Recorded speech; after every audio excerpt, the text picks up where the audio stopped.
imagine. Okay, can you just walk us through the day, please?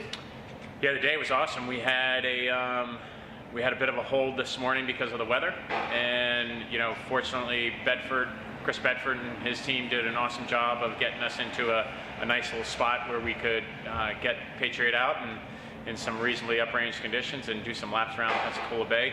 Working on some of the systems still inside the yacht, some of the race software and things that will help us in the future. And all in all, man, it's just an awesome day. So it's great to see.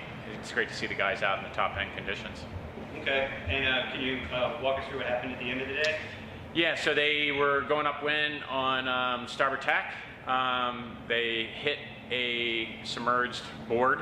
As we know here in Pensacola, when it rains a lot, things flow out of the rivers, and they hit basically hit a log in the water, and it stalled the boat, and the boat rolled over to windward. So no harm to anybody. Patriot's upright and coming back in, and we'll haul her out and get her ready to go yachting again tomorrow.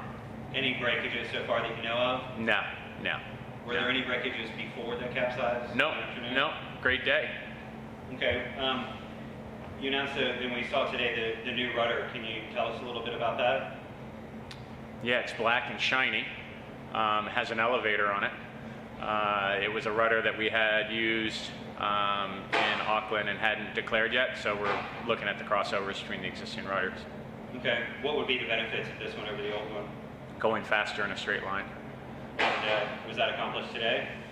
I don't know. We haven't looked at the numbers yet, so I think when we get into the performance debrief, we'll see how it all shakes out.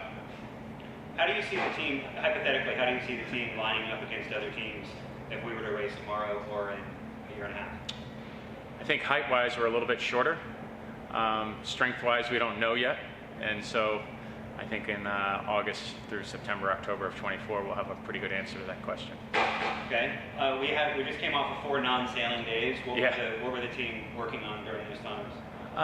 In the non-sailing periods, obviously there's a lot to catch up on. There's boat maintenance, there's sailor development in the sim, and then there's general, you take every opportunity that you have there to catch up on all the things that you don't do when the team's on the water day in and day out. So there's basically a lot of meetings, which is catching up on systems details and design details and sailing details. Okay. Can you walk us through a maneuver if you're helming the boat? Like what the steps are, like the play-by-play? Yeah, I mean, it's pretty simple. There's a countdown to the tack. There's a countdown to, as the boat's going into the tack, the helmsman initiates the board drop. They turn the boat. New helmsman steps in, hits a button, and the board comes up. I think what you see on days like today with the race laps, really what you're working on are those communications and those handoffs in between the helmsmen. Okay, awesome. Well, thank you very much. Thank you. Thanks, guys.